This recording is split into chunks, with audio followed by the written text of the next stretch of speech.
Welcome back to the sweatshop, boys and girls. Today we're going to be working on this 2007 Subaru Forester. What we're going to be doing in today's video, boys and girls, is the rear brakes. As you can see, we have some coated rotors laid out on our parts table along with some premium Bosch pads over there. The Bosch pads are nice because they come with a handy dandy rag, which is always nice, as well as the hardware needed to complete the job. This here, boys and girls, is definitely a job that you can do in the driveway at home. Of course, if you are going to do this at home, boys and girls, make sure you use the appropriate safety equipment. I'm talking about jack stands. You definitely don't want the car coming down and puncturing your beer gut. That would be no good. Or severing your legs. That would also be very, very bad. So, let's go ahead, get this thing up in the air and start with the action, boys and girls. Of course, before we do that, do me a big favor, hit that subscribe button and the notification bell so you never miss one of my new videos. Let's get started. Now, of course, boys and girls, if you are wondering the signs of bad brakes that you can look for past your nice aluminum wheel if you have these, or steel wheels if you have those, is, of course, the condition of the rotor. As you can see here, we're not looking so hot. There is quite a bit of rust in this section here and in this section here. We literally have about a centimeter to, well, about a half of an inch for my friends down south, and about a centimeter or 13 or 14 mil of material where the outer pad on this particular wheel is actually grabbing. So that there, boys and girls, will give you a good indication as to what your brakes are doing and whether you should change them. The other thing you can look at is right here. As you can see, this surface here is pretty much the same throughout. It just looks like crap. That there, boys and girls, is probably what's causing my pulsation, which is the primary reason as to why we are changing the brakes. So with that being said, boys and girls, from time to time, you may also hear this thing scrape a little bit. That might not always be an indication that you have bad brakes, but generally is a good indicator that you should check to see what the hell is going on. And then, of course, if your pads have a wear indicator or a little squeaky thing that will drive you nuts sometimes when they squeak, if your pads have a wear indicator as well, that is another sign that will let you know when the wear indicator comes into contact with your rotor, it will squeak. So if you have any of those signs, boys and girls, it may be time to do your brakes. Now, with all that blah, blah, blah out of the way, what we need to do is get a 19 mil and fire this wheel off.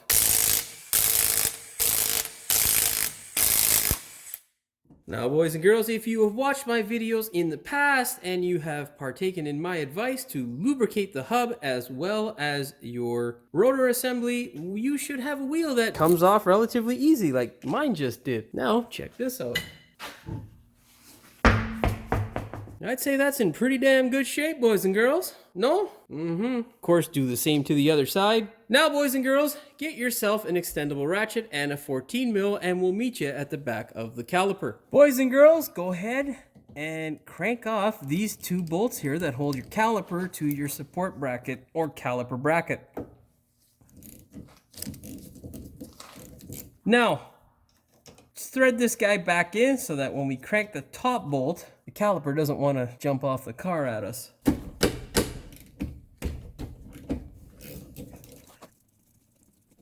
One and two. Now, boys and girls, grab yourself a small flat screwdriver like so, stick it in here in this cavity. You'll find a little bit of a slot between the pad and the caliper, and slowly pry the caliper toward you.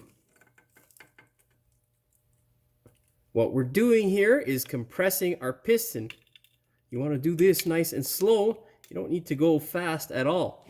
Now, this also tells you two things, boys and girls. It also tells you how much of a headache you're going to have, because if your caliper doesn't retract very easily, you may need a caliper or sliders, which will drive you insane. If you're doing it like me on a Friday, on a long weekend, where nobody is around to save you with beautiful, wonderful parts, and your only ride home is the thing that you're working on. And of course, you're not the only one who you're inconveniencing if shit doesn't work out. No, no, no. You have a wife who is going to be mighty angry. So wish me luck. Anyhow, set the caliper aside, boys and girls, and there we see how much pad life we have.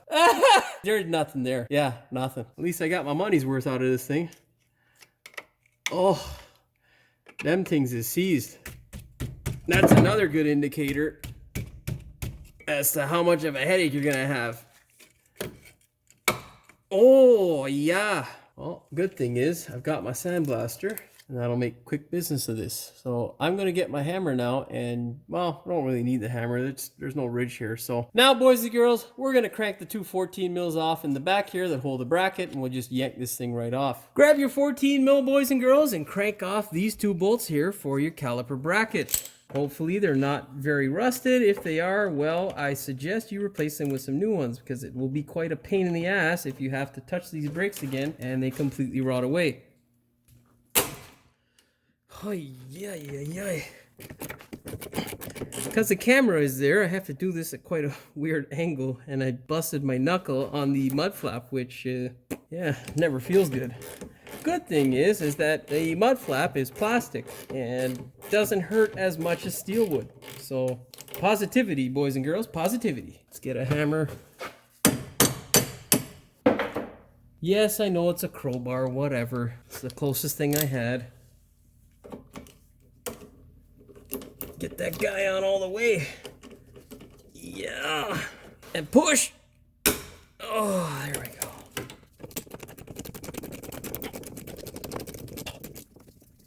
Okay, that's what, fuck you. That's one. Well, number 4 doesn't want to come off.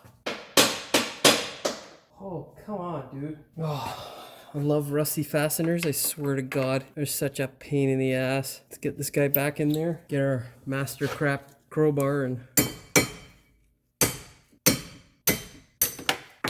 God damn it. Stubborn. And now... Get my strong hand in there, right? Okay, you can yank this stupid bracket off now. There we go.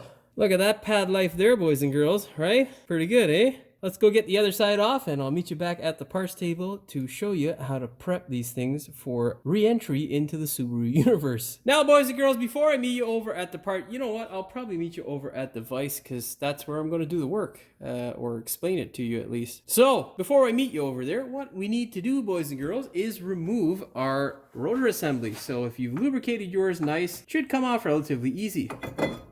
Like so. If you haven't, boys and girls, Subaru has got your back. These here, boys and girls, are bolt holes that you can use to pry this hunk of metal off. It is a M8 by 1.25 pitch that is required to get into those holes so you can force this guy off. As you can see, there are more benefits to lubricating your hub every time you change over your tires, because as you can see, there is no real rust here. This is just a bit of oil and debris. We literally just have to wipe it off in my case. Otherwise, I'd be showing you how to grind this crap down. Now, that being said, there are a few things to take care of on a rust belt car. As you can see here, we have a few pieces of rust that we need to get off so that it doesn't collide with our new rotor. We also need to check out the condition of our brakes or emergency brakes. These things here are 400,000+ kilometers old. Oh wait, no, that's the wrong car. This thing here is about 380,000+ kilometers old. So it is imperative to check this stuff out while you're in here so that you don't end up replacing it later. Okay, I'm going to go and get my new rotor after I wipe this up and put some new anti-seize on and put it into place. Hopefully you've done the same, boys and girls, and your stuff comes apart relatively easy. Now, boys and girls, if you're like me and in the rust belt,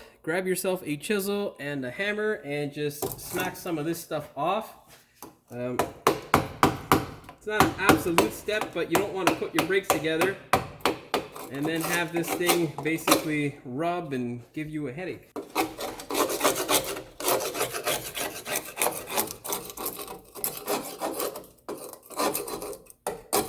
Now, if it looks really thick in some areas, you're gonna need to hammer the shit out of it so you don't end up with some scraping. Yeah, that also works. That porous to that point as well. Well, looks like we might cut this shit out. Oh, fuck off, man. I love the rust belt. I'll be back, boys and girls. I'm gonna cut this bitch off somewhere here, I think, where it stops being a real pain in the dingus end. I shall be back. Okay, boys and girls, it's time to grind and cut. Eye protection, ear protection, and face protection is very important.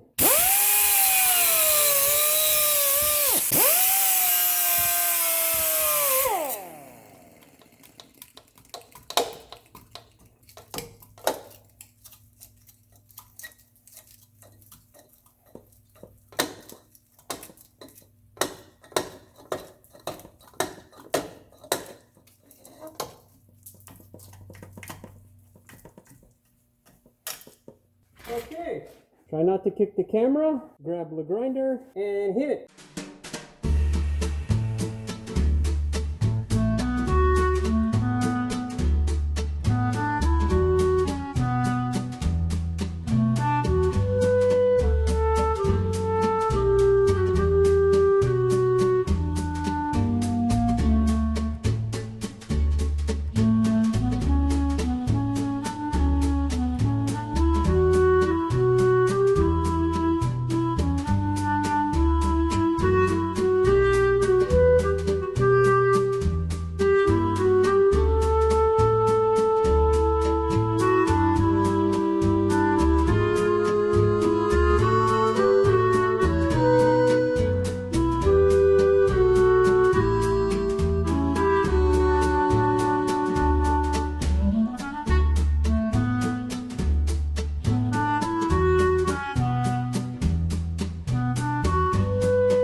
I'll be back. Okay, boys and girls, it has been roughly about a half an hour of me grinding off most of this shit here. I've also, of course, done the other side, and I'm not too concerned about how it looks. It's mainly just to hold back the rust so that it doesn't contact the rotor. I haven't taken my mask off yet because we have a orange cloud in the shop. So our next step here is going to be to grab a coating of some sort. Zinc well through primer is the coating that I use. Of course, if you've watched my videos in the past, boys and girls, you should know it's time to shake well.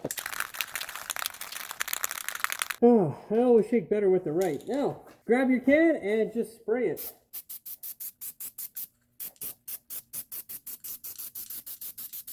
Remember, boys and girls, we are not trying to get it on to look pretty. We are just trying to prevent rust. So now what I'm going to do is let the dust settle. I'm going to also give this guy a nice new layer of anti-seize, and then we'll put our new rotors on. Just a word of advice, boys and girls, the next time you go into a mechanic and you ask him why the bill is so hard just for brakes, well, in the Rust Belt, boys and girls, whenever doing a brake job, you may need to employ the use of these tools here. We've got 2 air hammers, a grinder, a cutoff wheel, and a grinding disc. So yeah, or a wire cup, sorry. So yeah. It has been about 5 minutes, boys and girls. 10 minutes now, actually, and there is still crap in the air. So you can see it floating around on camera right now. But we have gone ahead and lathered our hub with anti-seize. What you need to do when doing this is make sure you get it good and proper around the hub. Give it a nice thin layer on the hub surface where the rotor is going to meet. And make sure you don't have any bristles from the brush that you use to apply the anti-seize end up on your hub. That can cause you a wobble, which will give you a headache. Now, boys and girls, what we need to do is place our rotor into place, of course. When placing the rotor into place, you need to check whether you have a lot of wobble just before you let the rotor hit the hub. That will tell you 2 things, boys and girls, that your brakes or your emergency brakes or hand brakes are out of adjustment. What you'll need is a flat screwdriver and nothing more to adjust these guys. So what I am talking about, grab your brand new rotor, wiggle it into place, and as you can see there, before I hit the rotor and before my rotor hits the hub, I want to check it like this. Right now, there is really no grab from our emergency brake shoes. So we're going to now try and figure out which way it is to adjust by pushing the shoes outward. And now what we'll do is take our rotor after a few clicks of the screwdriver and see how it fits.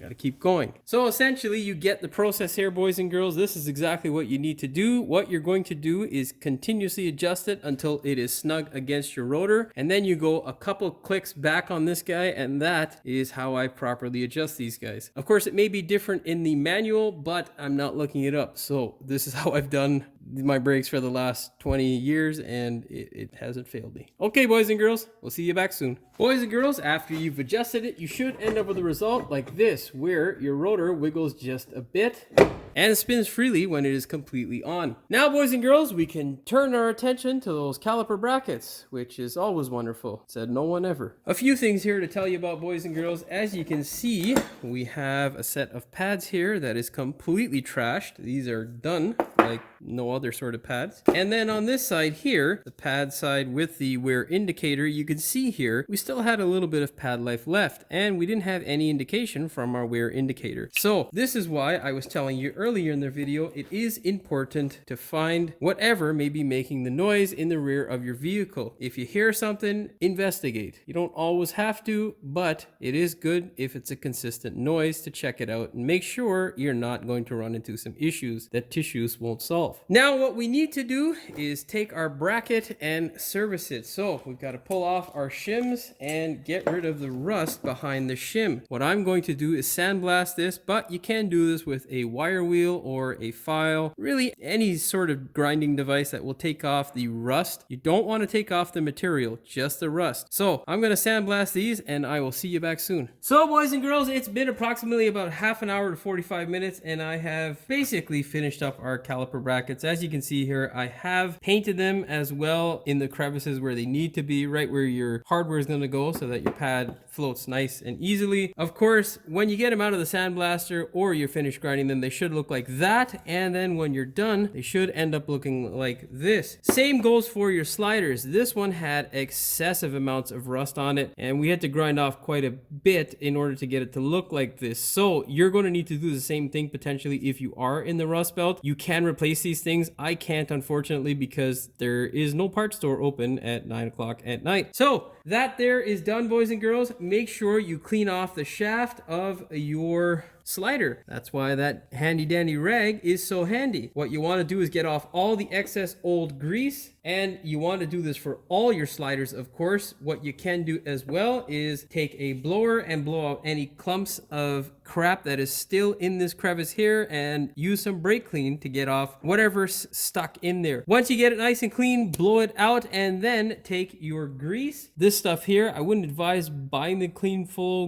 grease because it smells disgusting. But yeah, what you're going to do then is grease these guys up, put them back in. Do not mix them up. You can see here that the rubber is missing. I'm going to look around and see if I can get that. If not, we're going to have to live without it. It's my own car, so whatever. That is pretty much it, boys and girls. Make sure you anti-seize all of your hardware before you reuse it. It is very important that you apply anti-seize because you don't want to deal with broken or rusted bolts that are a real pain in the ass to get out. Of course, double check your hardware to make sure that it is the same stuff that came off of your vehicle, or you can reuse the stuff that you originally started off with. Just make sure you clean it up. Okay, boys and girls, I am going to go and get all of this done, and then I'll show you the finished product. Once you're done with your sliders, you should have a nice result like this, boys and girls, where your slider is nice and lathered up. Of course, before you put it in, it should be like this over here on the top section. What you want to do is just slide it in.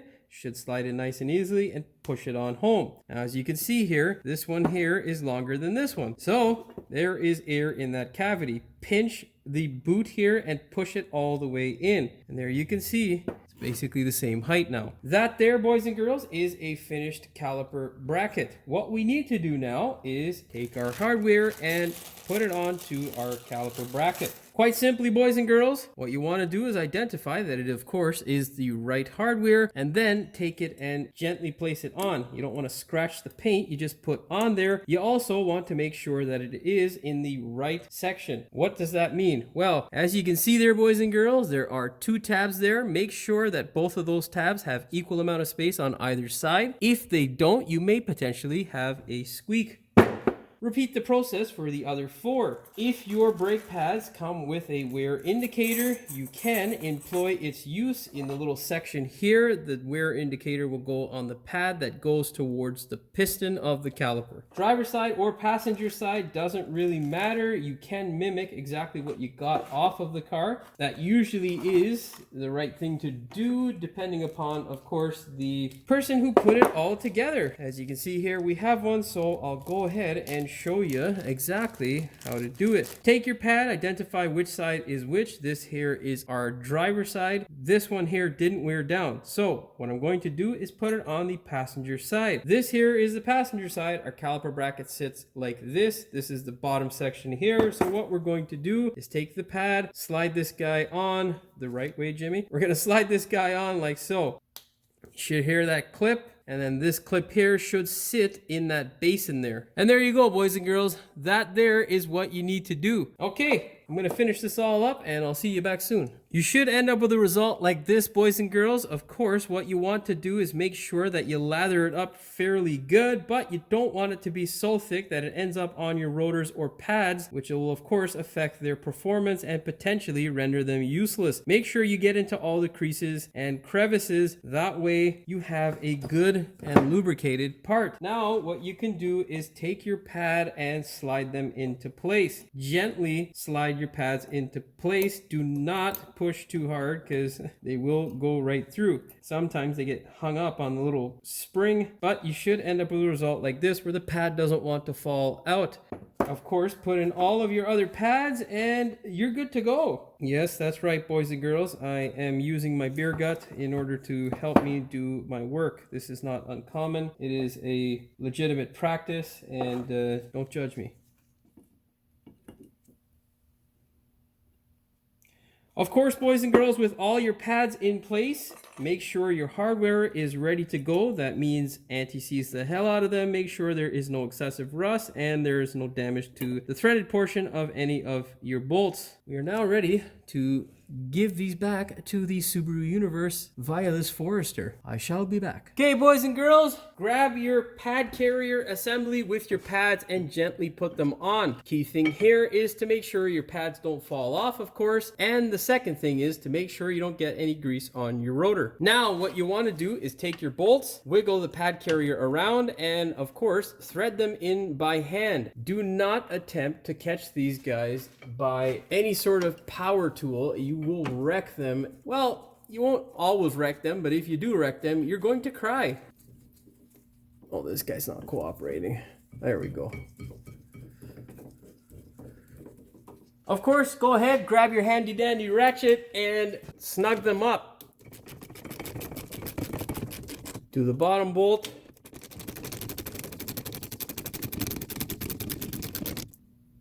With that done, boys and girls, it is now time to grab your torque wrench. With your torque wrench in hand, boys and girls, you can set it to 38 foot-pounds or 52 newton meters.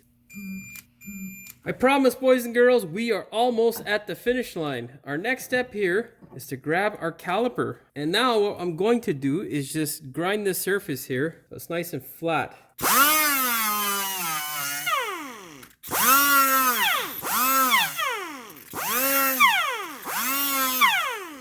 Now, the reason why I do this is two things. If you have an uneven surface, the chances of a squeak or squeal from the back is very high. The second thing is, I like to implement the use of some silicone. That makes life quite a bit easier. 2 reasons. It greatly reduces the risk of vibration or noise from the back of your car or the braking system of your car. So, you don't absolutely need to, boys and girls. It is your choice, but it may possibly save you from a headache. Take your handy dandy silicone, boys and girls. Just grab a little bit and smear it on to the piston. You don't want to gob it on. You don't want tons of it on there. Just enough to form a nice seal when you apply the brake. You also want to put some on the ears of the caliper here so that the outer pad isn't left feeling left out. No one likes that, boys and girls. That's why we have these crazy people doing stupid things. All right. Now what you want to do is take your tool to retract the piston and begin retracting. Today I'm using a vice grip because this is a relatively small piston and it's much easier and quicker than the tool. Now the key to doing this process is going nice and slow, because if you go too fast, you're gonna mess things up and you're gonna come out of there with a headache. Now, before you go ahead and put the caliper into place, what you need to do now is inspect the boot. You need to inspect the boot for any swollen areas. You want to make sure that it is flush and that the piston is the highest thing or at the same level. That way, when you put it back on the car, you don't snag the piston and then kill your caliper. Of course, get any dirt you might have put on the caliper off. And now, boys and girls, slide her on into place. Be aware of where your boot is. Do not damage it because that would suck. Slide your caliper into place and get those nice caliper bolts that you anti-seized earlier if you listened to me. Kind of a weird angle to get, boys and girls, because there's not much room between the caliper and the mud flap, but here is your hole, up here and here. Take those calipers, line it up, and thread the bolts in by hand. Like I say, don't use power tools because even though most times they are your friends, they can quickly become your enemy. Grab your torque wrench, boys and girls, set it to 27 foot-pounds or 37 newton meters.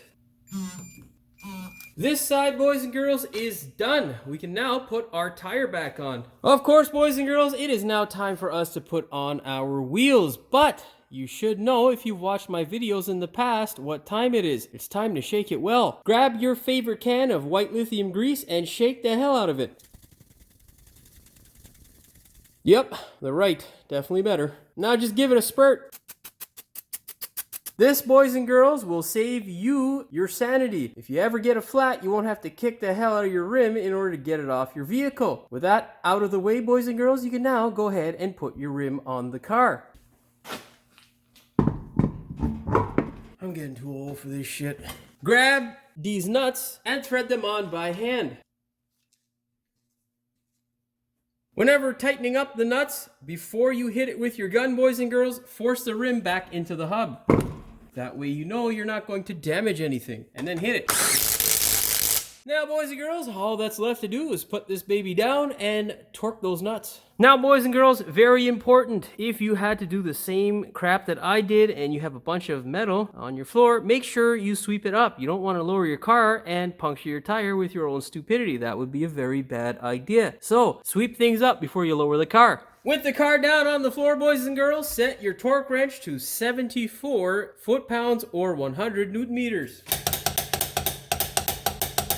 Of course, you should have did everything that I just showed you on this side on the other side. Repeat this process right now on the other side, and then you can take it for a test drive. Boys and girls, we are almost at the finish line. The last step and the absolute most important step is for you to pump the brakes before you put that thing in gear. Because if you don't, you will kiss something and it won't be by choice. So make sure you pump the brakes before you take this thing for a test drive or put it into gear. Aside from pumping the brakes, boys and girls, you will also need to check your emergency brake to ensure that it works properly. You may need to adjust it if you didn't follow my directions or if there's something going on with your car.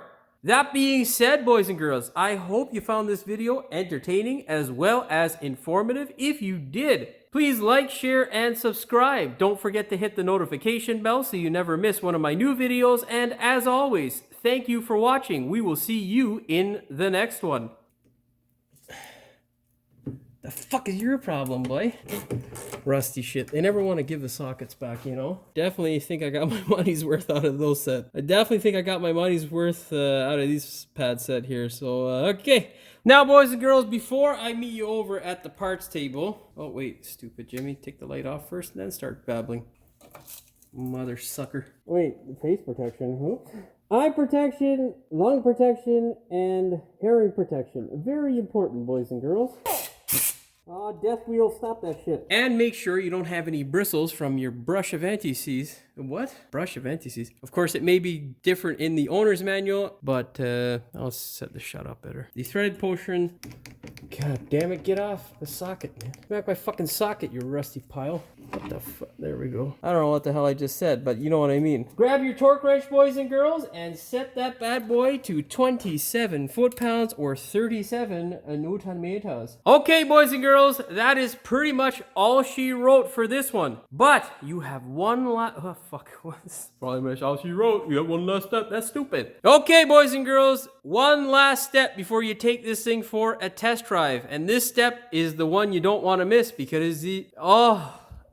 Fucking rust dust is killing me. Sending me all fucked up. All kinds of fucked up, bro.